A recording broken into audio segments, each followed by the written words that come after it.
Good morning. I got my ginormous mug that Stuart unearthed for me.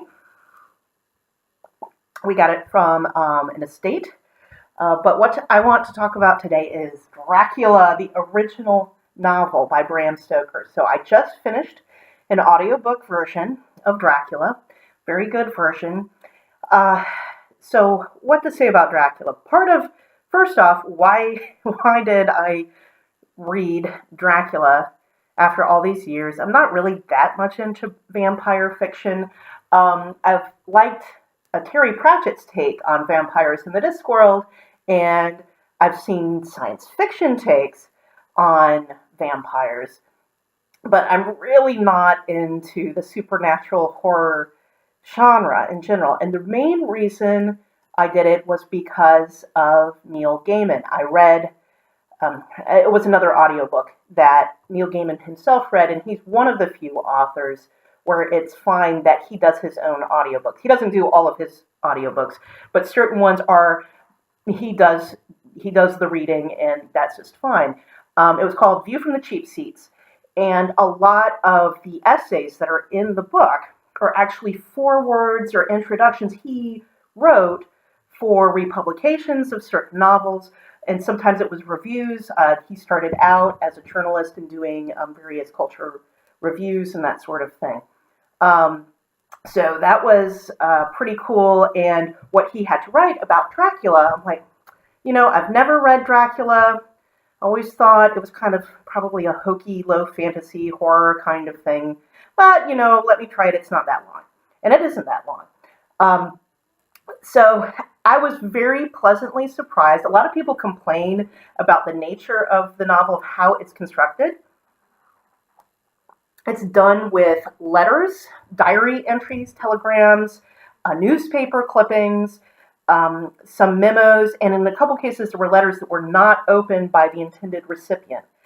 But what was really cool, and some people have an issue with the chronology. That said, when you're on an audiobook and you're kind of doing it all in one week, you do notice when it backtracks a couple days and when time periods overlap, you do kind of have to be a little careful of a reader to catch who knows what when. And the really cool part is that these original documents are part of the plot. There is a part at which one of the characters, Mina Harker, puts the stuff together, and she has typed them out. She gives them to Van Helsing. It gets shared among this group of essentially vampire hunters, 6 people, 5 men, and Mina. Um, and so they all know what has happened up to that point that they have documented. And then later the originals get burnt up. So that was one issue, and I really did like how they did it. As I said, I know a lot of people think it's kind of hokey, but I thought it provided an interest because you're getting it from different perspectives. So that's one. The other item was that it's essentially a techno-thriller. At one point, I realized that really stood out to me, that there's cutting-edge technology in this book, was when we find out Dr. Seward's diary or notes wasn't written down in shorthand, and I'll get back to shorthand, like the Harkers do. He's been recording it, he's been dictating it on wax phonograph cylinders. And I'm like, wait a second. The book was written or published in 1897. The wax phonograph cylinders hadn't been around for very long. We need to remember that technology was not necessarily adopted as rapidly as we see today. Even now, think about internet, just getting on the web and internet commerce and that kind of thing. Well, I got on the internet in the 80s. I got on the web in the early 90s, and then and I actually started buying stuff online whenever the year Amazon started. I guess that was like 96 or 97, somewhere around there. Because I'm always buying books, and I thought, like, who's going to put a credit card number online anyway? Even so think of how long a lot of these things took to be adopted for us. Wax phonographs would have been top of the line technology, and that's what was really cool. So let me just go down the list of the technology that really stood out. So we have blood transfusions. Those had been around for a while. They were very dangerous because they didn't have blood typing, and they still didn't have blood typing When this novel was written, it was about a decade later that blood types were discovered and how that deals with blood transfusions. There were telegrams. Telegrams obviously had been around for decades at that point. Telegrams were used in the U.S. Civil War, for example, so that's decades before this novel. That said, we have international telegraphy. We have Van Helsing, who's, I think, over in Amsterdam, and you have telegrams going back and forth. So that's kind of interesting. There's the Winchester repeater rifles. There's as I said, the shorthand they use. Now, shorthand been around for a while, but Pitman shorthand, which I believe is what the Harkers use, that was relatively new. Mina has a portable typewriter. That is super new.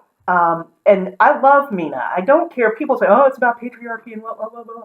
Mina is an awesome character. She's obviously got a journalist's mind. She keeps close tabs on detail. Yes, she's trying to support her husband, Jonathan, blah, blah, blah, blah, blah. That said, she is, and yeah, they keep saying, Van Helsing, oh, you've got a man's mind. Whatever, she does. She's very factual and, in general, very on the level, and keeps it together better than a lot of the men in the group. I think Mina Harker is awesome. She's my favorite in the novel. Let's see, what else? There was Cold Storage Warehouse. Those were relatively new. Let's see. I might be missing some of the stuff. Oh, they mentioned a phone at one point. Again, phones have been around, I think, for a couple decades, but you see all of this technology keep popping up, and we don't notice it because it's over 100 years ago, and the technology is really, really old to us. But what really, this is what caught my eye.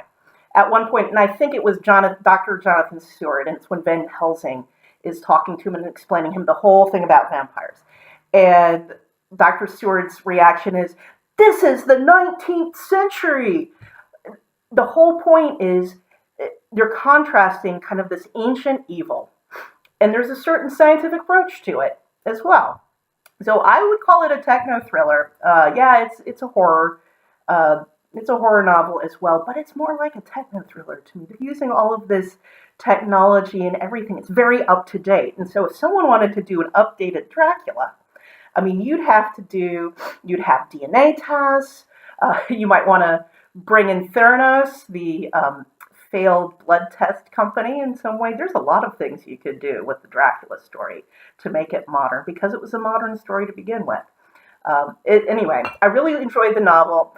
I may return to it because this is something I think that is going to reward close reading in the future. And a lot of people have done a lot of different things with the vampire story since then. So it was a lot better than I thought, so that was great. And thanks to Neil Gaiman for recommending the book. Anyway, bye-bye.